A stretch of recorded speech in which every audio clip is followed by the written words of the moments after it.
Donc, qu'est-ce que c'est qu'une chimère? Une chimère, c'est créer un organisme provenant de deux espèces différentes. L'exemple qu'il cite est l'exemple très célèbre qui a donné naissance au prix Nobel de médecine en 1935. C'est l'expérience de Spemann et Mangold qui a été réalisée en 1924 avec deux espèces de tritons. Le développement embryonnaire utilise beaucoup les amphibiens parce qu'ils pondent un œuf volumineux entre 1 et 2 mm sans enveloppe extérieure et donc c'est assez facile à manipuler. Donc on a commencé tout le travail sur le développement embryonnaire d'abord sur les amphibiens. Donc il disposait de deux types d'amphibiens. Vous voyez ici que c'est bien deux espèces différentes puisque c'est Taeniatus et Cristatus. Pourquoi est-ce qu'ils ont pris ces deux amphibiens? C'est qu'ils n'ont pas la même couleur. Vous voyez qu'il y en a un qui est gris foncé, presque noir, et un qui est beaucoup plus clair, qui a moins de taches de pigmentation. Et on fait une greffe au stade embryonnaire. Je vais maintenant m'adresser aux biologistes.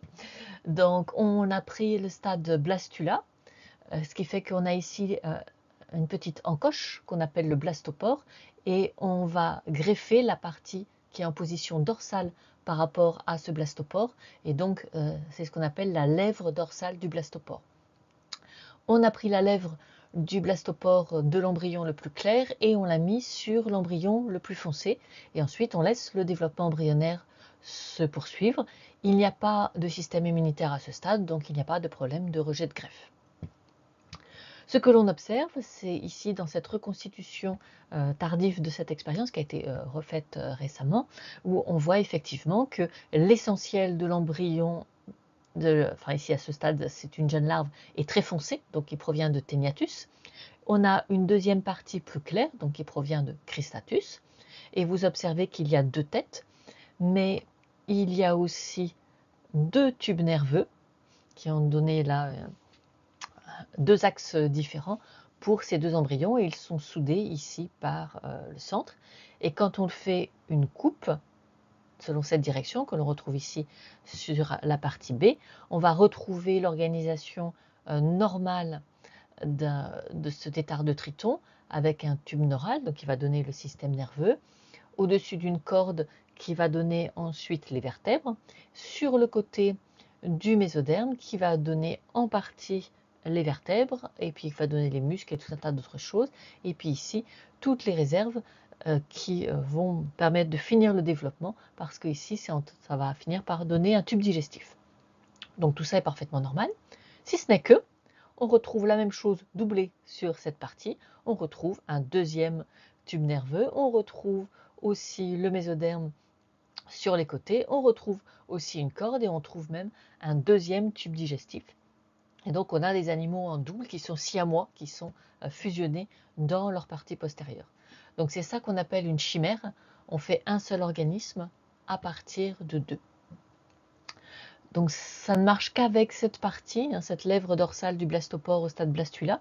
Et donc comme c'est Spemann et Mangold qui l'ont découvert, on a appelé ça le centre de Spemann-Mangold. Et puis comme Hilde Mangold est décédée avant d'avoir le prix Nobel, c'est devenu le centre de Spemann, on a oublié Mangold. Donc aujourd'hui, on sait que ce centre de Spemann, c'est celui qui va permettre de faire apparaître la corde, donc ce qui ensuite donne les vertèbres. Cette corde, elle produit des protéines morphogènes, donc en particulier la protéine cordine, et c'est cette protéine qui est à l'origine du tube neural par un phénomène d'induction, c'est-à-dire que ici ça aurait dû être de l'épiderme, mais parce que la corde envoie cette protéine, libère cette protéine et que cette protéine arrive au contact ici de l'ectoderme, l'ectoderme devient du neuroderme, fait une vésicule qui rentre à l'intérieur et qui finit par donner un tube neural.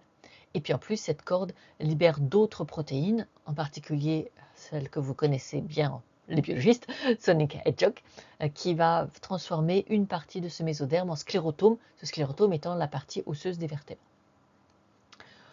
Aujourd'hui, on a démontré que c'est bien ça le mécanisme, puisqu'il suffit d'injecter l'ARN de cordine sous l'ectoderme pour obtenir exactement la même chose qu'une greffe complète, puisque cet ARNM va ensuite être traduit en protéine cordine et qu'en fait la protéine cordine est suffisante pour induire tous ces phénomènes d'induction. On n'a pas besoin d'une vraie corde ça remplace, on aura bien un second tube neural et on aura bien un embryon à 2 têtes qui cette fois-ci ne sera pas une chimère puisque on peut tout à fait apporter l'ARN de la chordine de la même espèce. Pourquoi est-ce que c'est possible de faire des chimères au stade embryonnaire?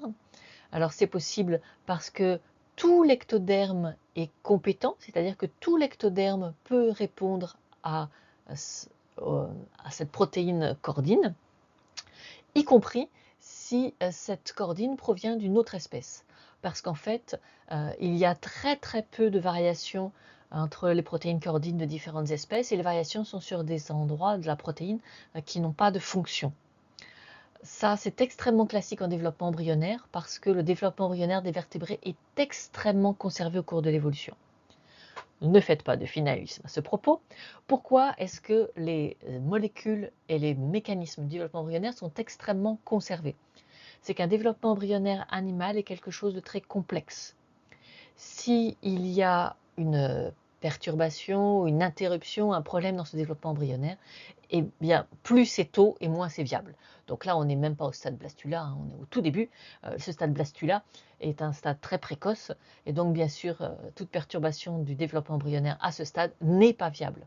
Et donc, les individus porteurs de ces mutations n'auront pas de descendance. Donc bien sûr, ces allèles ne se transmettent pas dans la population. Il n'y a que les allèles permettant un développement embryonnaire viable qui vont se transmettre au sein de la population. Ce qui fait qu'il n'y a quasiment pas de fluctuation sur les zones fonctionnelles des protéines qui contrôlent le développement embryonnaire. Donc il est extrêmement facile de faire des chimères entre des individus qui ont des développements embryonnaires relativement similaires. Donc par exemple, là, on fait beaucoup de greffes entre la caille et le poulet, c'est quelque chose d'extrêmement courant et ça marche très bien entre les différents tritons, mais ça peut être aussi du xénope avec d'autres amphibiens. Alors, pas tous les amphibiens, mais on peut faire assez facilement des greffes avec les espèces qui sont dans le même groupe.